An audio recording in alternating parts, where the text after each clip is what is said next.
이 시간 하나님의 말씀은 요한복음 1장 43절에서 47절 말씀입니다. 이튿날 예수께서 갈릴리로 나가려 하시다가 빌립을 만나 이르시되 나를 따르라 하시니 빌립은 안드레와 베드로와 한 동네 벳세대 사람이라. 빌립이 나다니엘을 찾아 이르되 모세가 율법에 기록하였고 여러 선지자가 기록한 그 일을 우리가 만났으니 요셉의 아들 나사렛 예수니라. 나다니엘이 이르되 나사렛에서 무슨 선한 것이 날 수 있느냐? 빌립이 이르되 와서 보라 하니라. 예수께서 나다니엘이 자기에게 오는 것을 보시고 그를 가르쳐 이르시되 보라, 이는 참으로 이스라엘 사람이라. 그 속에 간사한 것이 없도다. 아멘. 말씀을 먼저 나누기 전에 한 가지 질문을 드리고자 합니다. 우리는 어느 나라 사람인가요? 여기에 계신 대부분의 성도님들이 한국에서 태어나셨기 때문에 우리는 한국 사람이다 라고 이야기를 합니다. 일본에서 태어난 사람에게 어느 나라 사람인가요? 라고 물어보게 된다면 그 사람은 일본 사람이라고 대답을 할 것이고요. 또 미국에서 태어난 사람은 미국 사람이다. 그리고 저기 남아프리카 공화국에서 태어난 사람은 남아프리카 공화국 사람입니다 라고 이야기를 할 것입니다. 이처럼 사람은요, 태어난 나라가 어디냐, 태어난 땅이 어디냐, 그리고 부모님의 어디 국적을 가진 사람이냐에 따라서 그 국적이 정해지는 것입니다. 아, 나는 중국에서 태어나 중국 사람이 되고 싶어. 아, 나는 저기 독일에서 태어나 독일 사람이 되고 싶어 라고 마음을 가져도요, 국적은 태어날 때부터 갖게 되는 것이기 때문에 내가 아무리 신중하게 고른다고 해서 정할 수 있는 것이 아닙니다. 물론 요즘은 시험을 보거나 여러 가지 제도를 통해 국적을 바꾸는 사람들이 종종 있지만 기본적으로 내가 어디에 태어났는지에 따라 국적이 정해지는 것입니다. 그런데요, 이 세상 모든 사람들, 즉 어디에서 태어났던지 어떤 인종으로 태어났던지 우리 부모님의 국적이 어느 나라 사람이든지 모든 그런 것들을 상관없이 동일하게 받는 국적이 하나 있습니다. 그 국적이 어디냐면 바로 하나님 나라, 천국 백성이라고 하는 이 국적은 모든 사람들이 하나님께 공통적으로 받은 하나님의 선물인 것입니다. 우리가 이 땅을 살아갈 때 천국 백성이 되었다고 하는 이 사실은 우리에게 얼마나 큰 은혜인지 모릅니다. 우리가 하나님의 백성이 되는 순간 이 땅에서 하나님과 함께 살아가는 은혜를 누릴 수 있게 되는 것이고요. 그리고 하나님의 부름을 받아 이 세상을 떠날 때 우리는 그 영원한 하나님 나라에 들어갈 수 있는 은혜 또한 받게 되었습니다. 이러한 하나님 나라의 국적을 얻기 위해서는요, 오직 예수 그리스도가 우리를 대신하여 십자가에 매달려 돌아가셨고 그리고 사흘 뒤에 부활하셨다라는 이 사실을 믿음으로 고백하기만 한다면 우리는 하나님 나라 천국 백성이 될 수 있는 것입니다. 우리가 무엇을 가졌든 어떤 능력을 가지고 있든 상관없이 오직 믿음만으로 우리는 천국 백성이 될 수 있습니다. 이제 천국 백성이 되었다면 우리가 마땅히 걸어가야 하는 그 길이 있습니다. 그것이 무엇이냐면 예수님의 제자의 길을 걸어가야 합니다. 우리는 이 땅에서 살아갈 때 예수님의 제자답게 살아가야 합니다. 우리가 하나님의 나라의 백성이 되었다면 이 땅에서 하나님의 백성답게 제자답게 살아가는 것이요, 우리들에게 가장 큰 사명인 것입니다. 오늘 우리가 함께 나눌 말씀은 제자로서 어떻게 살아야 하는지, 또 제자로서 살아갈 때 얻게 되는 은혜가 무엇인지에 대해서 기록된 말씀입니다. 길이 때문에 다 읽지는 못했지만 이 시간 요한복음 1장 43절부터 51절까지의 말씀을 통해 예수님의 제자로 살아가시고 하나님의 크신 은혜와 복을 모두 누리시는 우리 모든 성도님들이 되시길 예수님의 이름으로 축원합니다. 첫 번째로 주시는 메시지는 이것입니다. 예수님의 제자는요, 예수님을 따르는 사람인 것입니다. 이에 관련하여 43절의 말씀을 읽겠습니다. 제가 읽겠습니다. 이튿날 예수께서 갈릴리로 나가려 하시다가 빌립을 만나 이르시되 나를 따르라 하시니. 예수님께서는요, 갈릴리로 가려고 하시다가 빌립을 만나게 되었습니다. 그리고 빌립을 향해 말씀하셨습니다. 나를 따르라. 예수님께서 나를 따르라 라고 말씀하신 것은 그저 여행길에 함께 길을 떠나자라는 뜻이 아니라 나를 따라 나의 제자가 되어라 라는 뜻인 겁니다. 예수님께서는요, 빌립을 처음 본 그 장소에서 제자로 불러주셨습니다. 예수님께서 빌립을 불러주신 이 장면에서 우리가 생각해 볼 것이요, 예수님께서 빌립을 제자로 불러주셨을 때 어떤 말씀으로 불러주셨습니까?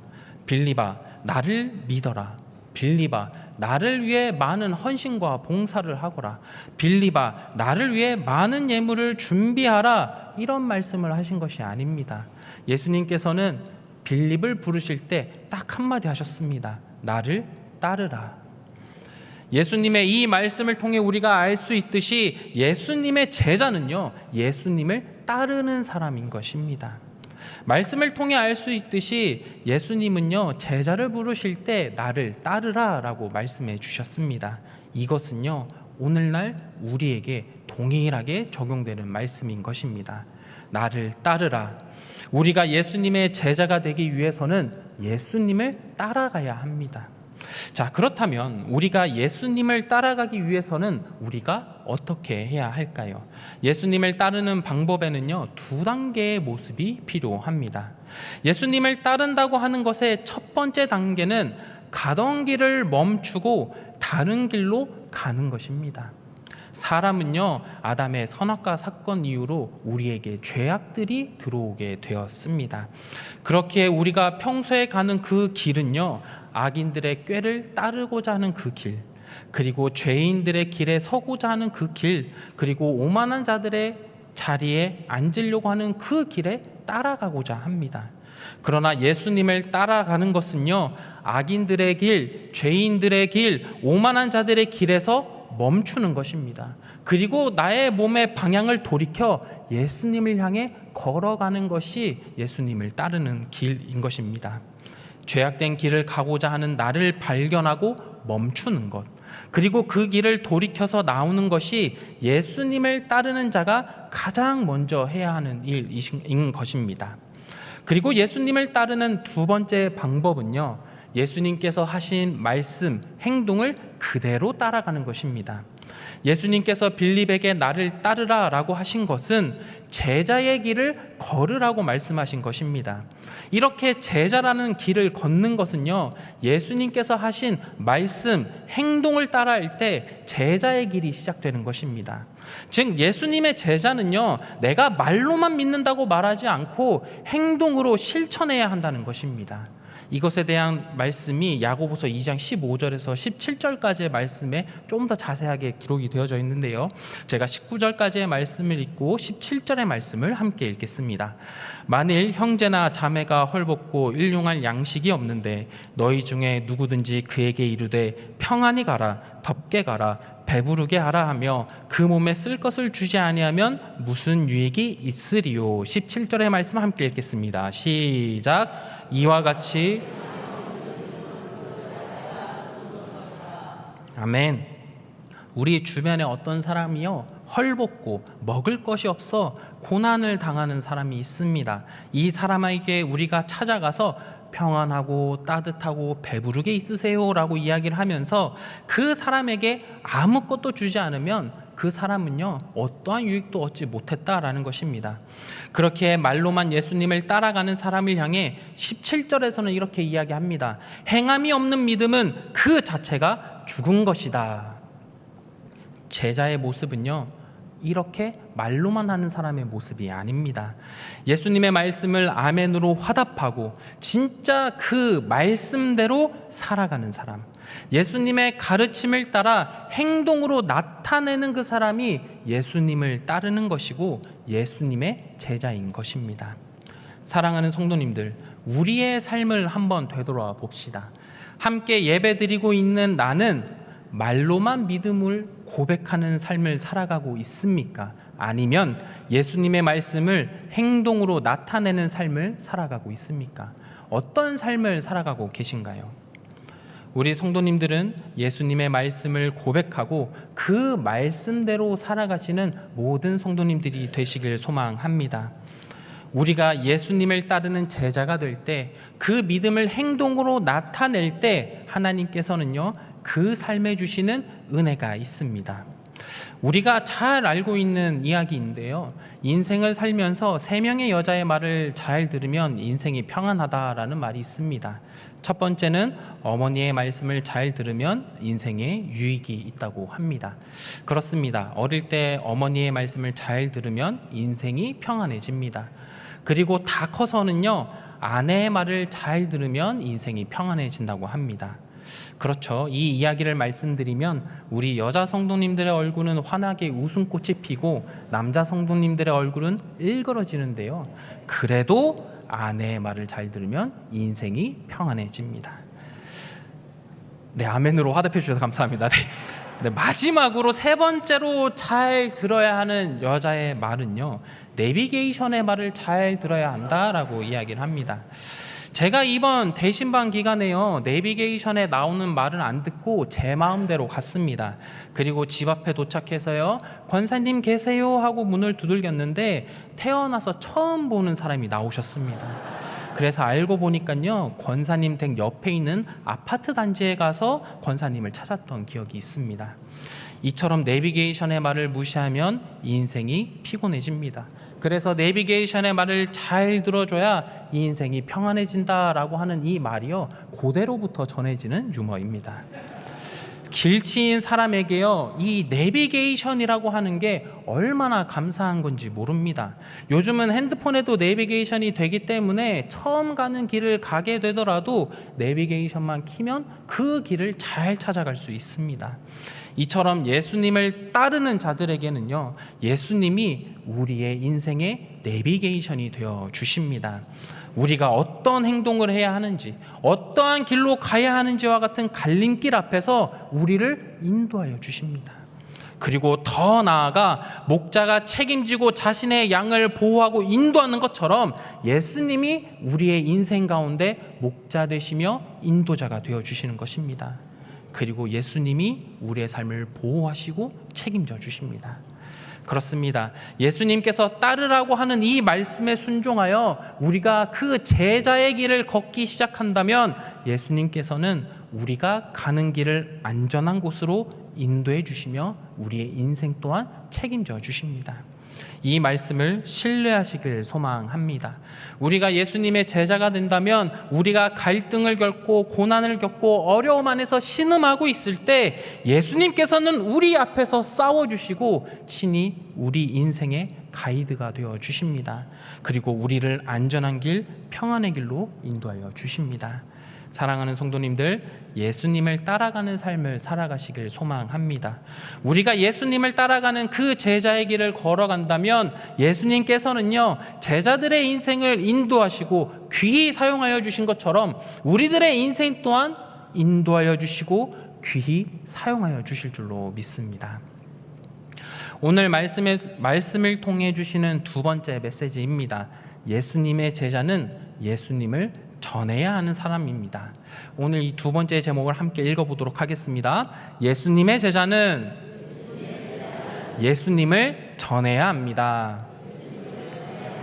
아멘. 그렇습니다. 예수님의 제자는요, 예수님을 전해야 한다라는 것입니다. 2번째 메시지를 이해하기 위해서요, 잠시 말씀의 배경을 살펴보겠습니다. 우리가 함께 읽은 이 말씀은요, 예수님께서 제자 빌립과 나다나엘을 불러주신 말씀입니다. 그런데 전 단락의 말씀을 살펴보면요, 세례 요한의 제자였던 안드레와 요한이 예수님을 만나고 예수님의 제자가 되었습니다. 안드레가 예수님의 제자가 되고 난 다음에 한 행동이 있는데요, 그 행동이 41절에 기록되어져 있습니다. 41절의 말씀을 보면 그가 먼저 자기의 형제 시몬을 찾아 말하되 우리가 메시아를 만났다 하고, 메시아는 번역하면 그리스도라. 안드레가요, 제자가 되자마자 한 행동은 자신의 형제인 시몬을 찾아가 우리가 메시아를 만났다라고 외쳤다는 것입니다. 여기서 말하는 시몬은요, 우리가 잘 알고 있는 베드로를 뜻합니다. 지금 안드레의 행동은 오늘날 우리의 어떤 행동과 동일한가요? 지금 안드레가 하고 있는 것은요, 오늘날로 치면 베드로에게 하나님의 복음을 전하는 전도를 하고 있는 것입니다.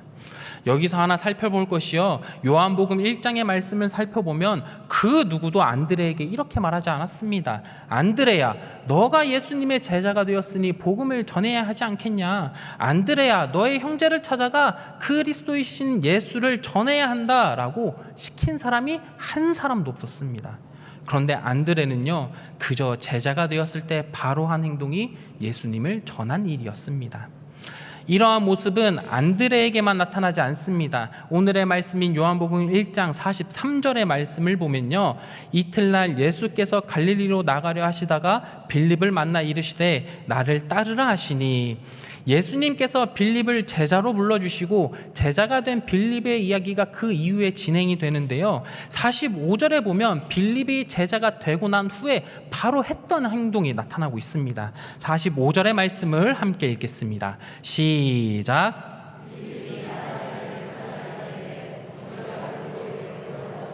여러 선지자가 기록한 그 일을 우리가 만났으니 요셉의 아들 나사렛 예수니라. 아멘. 빌립이 나다나엘에게 이야기했습니다.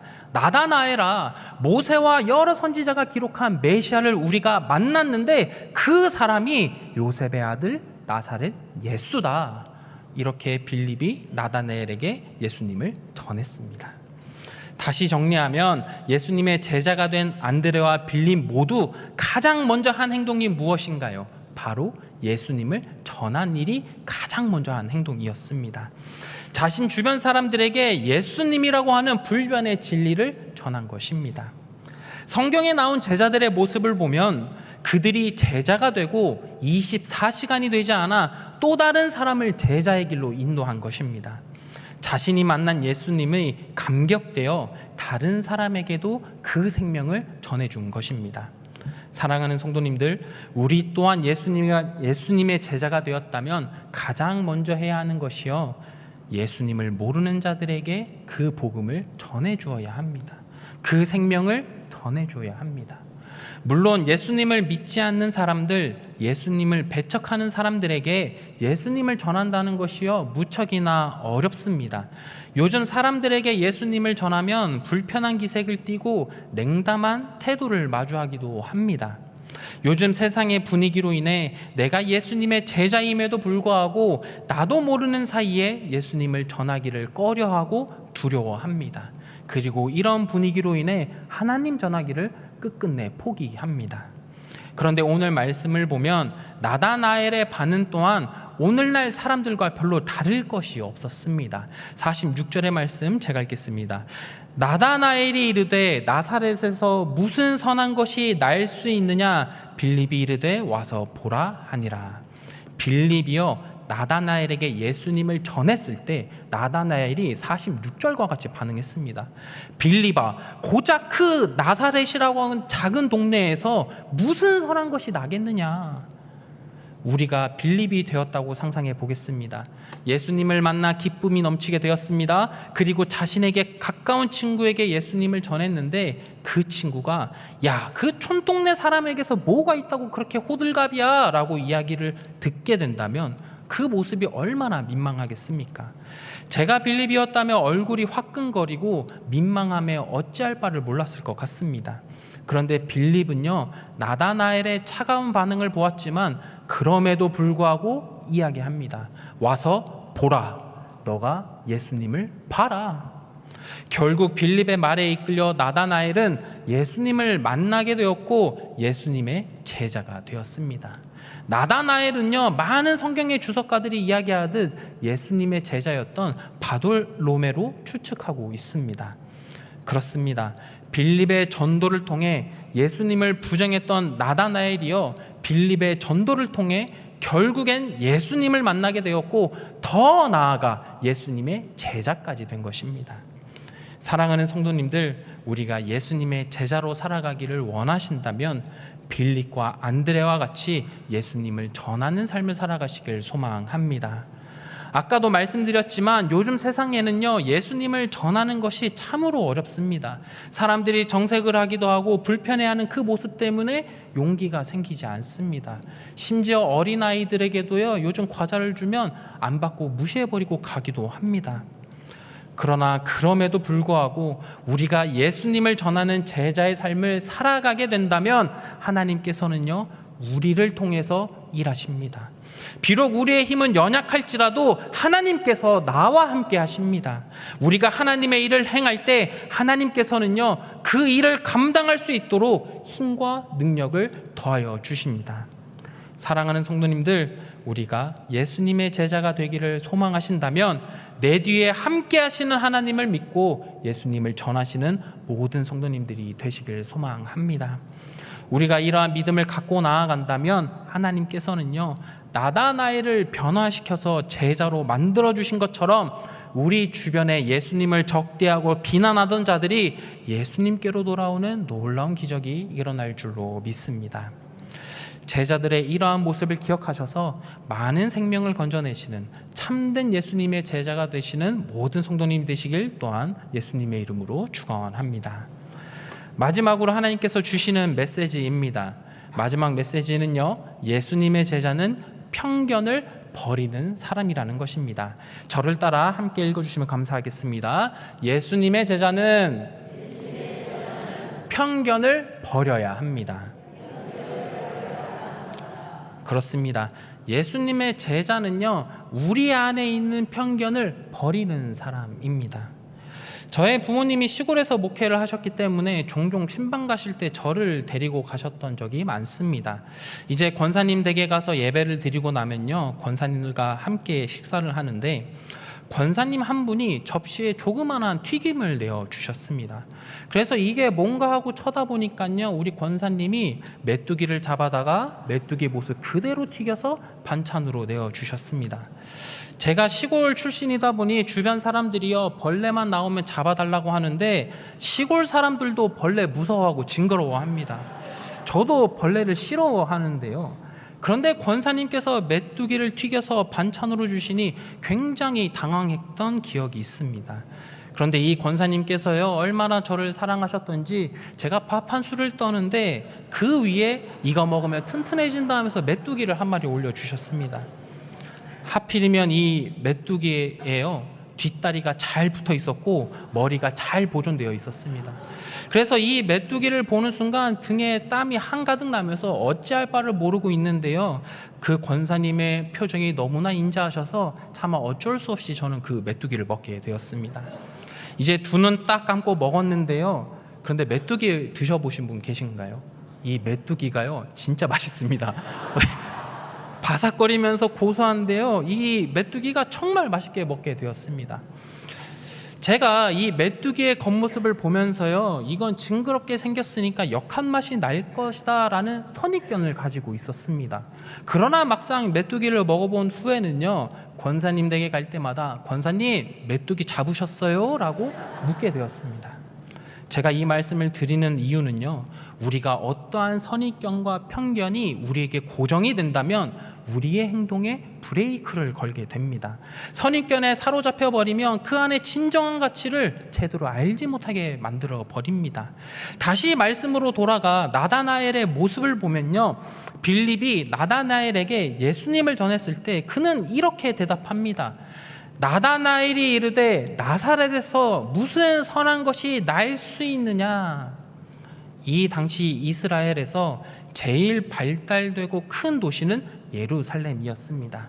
이에 비해 갈릴리 지역은요, 작은 지역이었기 때문에 흔히 유대 사람들에게 많은 멸시를 당했던 지역입니다. 그런데 재밌는 것이요, 지금 나사렛을 무시하고 있는 이 나다나엘의 출신 또한 요한복음 21장 2절에 보면 갈릴리 가나의 출신이다라고 말씀이 기록되어져 있습니다. 그러니까 나다나엘도요, 이 자신도 갈릴리 지역의 사람이면서도 나사렛 지역인 예수님을 무시하면서 말했던 것입니다. 나사렛이라고 하는 그 총동네, 그 조그만 동네 사람인 주제에 뭐가 선한 것이 있겠느냐. 나다나엘은 나사렛이라고 하는 그 마을에 선입견이 있었기 때문에 나사렛을 무시하면서 그 출신인 예수님 또한 같이 무시해 버린 것입니다. 그러나 이랬던 나다나엘이요, 빌립의 전도로 인해 예수님을 만나게 되었고 그 마음속에 선입견이 사라지며 예수님의 제자가 되었습니다. 사랑하는 성도님들, 나다나엘은요 선입견을 가지고 있었습니다. 그러나 그 선입견이 사라질 때 그는 예수님이 누구신지에 대해서 정확하게 알게 되었고 예수님의 제자의 삶을 살아가게 된 것입니다. 이 말씀을 통해 우리의 모습을 되돌아보면 우리도 많은 선입견 속에서 살아가고 있는 것 같습니다. 내가 하나님을 믿고 기도해도 아무 일도 안 일어난다더라 라는 그 선입견, 나보다 나이 어린 사람이거나 혹은 나보다 신앙생활을 늦게 한 사람이거나 혹은 나보다 가진 것이 없어 보이는 사람을 만나면 저 사람은 나보다 못한 사람이니까 저 말을 들을 필요가 없다라고 생각하는 선입견. 만약 우리가 이런 선입견 혹은 이 외에도 어떠한 선입견과 편견을 가지고 있다면 우리 또한 나다나엘이 예수님을 무시한 것처럼 하나님의 일하심을 가로막는 사람들이 되어버리는 것입니다. 하나님께서 일하시고자 하실 때는요, 어린아이든 새가족이든 약한 자든 가난한 자든 상관치 않으시고 역사하시는 분이십니다. 그렇게 사랑하는 성도님들, 우리는 선입견과 편견에 갇힌 그 마음이 아니라 마음속에 박혀있는 그 선입견을 모두 제거해버리고 겸손한 마음으로 예수님의 제자의 길을 걸어가셔야 됩니다. 그리고 우리 모든 성도님들은 하나님의 음성에 귀 기울이셔서 정말 하나님의 은혜와 평강을 누리시는 성도님들이 되셔야 합니다. 마지막으로 하나님께서는요, 이런 겸손한 마음을 가진 자에게 이렇게 행하신다고 말씀하셨습니다. 50절과 51절의 말씀인데요, 50절의 말씀을 제가 읽고 51절의 말씀을 함께 읽겠습니다. 예수께서 대답하여 이르시되 내가 너를 무화과 나무 아래에서 보았다 함으로 믿느냐? 이보다 더 큰 일을 보리라. 51절의 말씀 함께 읽겠습니다. 시작.